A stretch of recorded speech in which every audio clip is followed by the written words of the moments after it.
Dans cette vidéo-ci, on va parler d'étirement. Est-ce que c'est bon s'étirer? Pour moi, la réponse est simple, oui, c'est toujours bon de s'étirer. Mais quand on est en douleur chronique, il faut faire attention qu'on ne s'étire pas pour soulager un mal ou soulager des maux. Par exemple, si on a mal au trapèze droite, là on fait beaucoup d'étirements du trapèze droite pour soulager le trapèze.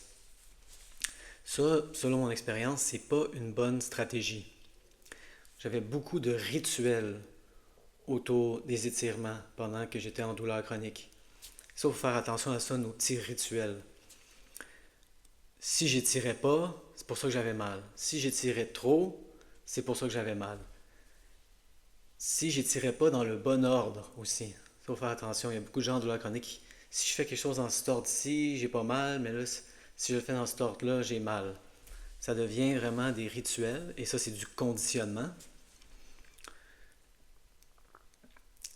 C'est bon s'étirer en général. Des exercices d'assouplissement, d'étirement, c'est bon pour la santé. Donc quand quelqu'un est en douleur chronique, moi ce que je conseillerais, c'est de faire des étirements, sauf dans les zones où on a mal. Si votre stratégie, c'est, quand vous avez mal, d'étirer une zone, ne le faites pas. Étirez le reste du corps, mais pas la zone qui a mal. Quelque chose que quelqu'un m'a dit un moment donné, c'est peux-tu être autour de la douleur? Ça ne m'avait pas aidé au moment où la personne me l'a dit, mais plus tard, je me suis rappelé de celle-là et ça m'a aidé. Au lieu d'étirer, au lieu d'intervenir, peux-tu être autour de la douleur? Je ne sais pas si ça peut aider quelqu'un, celui-là. À moins que, et ça c'est une autre situation opposée, moi il y avait beaucoup d'étirements que j'avais peur de faire. Et là, je dirais, oui, allez-y. Graduellement, peu à peu, on confronte les mouvements. On a peur de passer l'aspirateur, on passe l'aspirateur.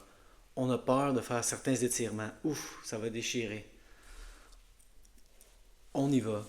Ça a été une grosse, grosse partie de l'élimination de la douleur chronique pour moi de faire certains étirements qui m'effrayaient. Même que j'avais plus peur, si on peut appeler ça, du yoga que de retourner au gym ou de faire du jogging. Le yoga me terrifiait. Je pense pas que je fais du yoga en tant que tel, mais dans mes étirements, il y a plusieurs positions de yoga. Ça m'effrayait beaucoup. Et dans ce cas-là, oui, il faut toujours confronter nos peurs, confronter ce qu'on évite, aller vers les choses qu'on a peur de faire peu à peu, mais constamment. Donc, si on a l'habitude d'étirer pour soulager un mal, on n'étire pas, on essaye de juste être avec la douleur sans la juger. Si on a peur d'étirer certaines zones, allons-y. La personne normale, quand elle fait du yoga et que là, quelque chose commence à faire mal, il faut sortir de la position. C'est ton corps qui t'informe. C'est pas bon pour les tissus ce que tu es en train de faire. Mais quand on a beaucoup de preuves et de cas d'exception que notre douleur est neuroplastique, on peut rester dans la position d'étirement, on peut rester dans la position de yoga, même si on a peur, même si ça nous fait mal, et c'est conseillé. Donc moi, je recommande les étirements pour un mieux-être général. Parce que je ne suis plus en douleur chronique, mais je continue de faire des étirements parce que c'est bon. Quand je faisais la stratégie de faire les positions, faire les mouvements qui me faisaient peur, qui déclenchaient du mal, je les faisais toutes systématiquement un après l'autre.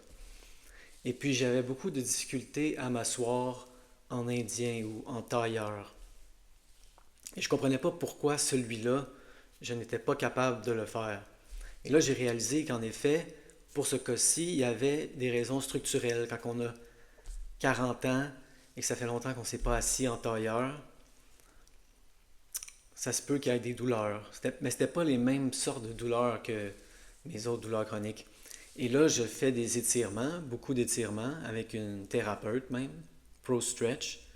Et puis, je suis capable maintenant de m'asseoir en indien, en tailleur. Je me suis assis en tailleur sur la plage pendant 1 heure hier. Donc les étirements sont bons, les assouplissements sont bons,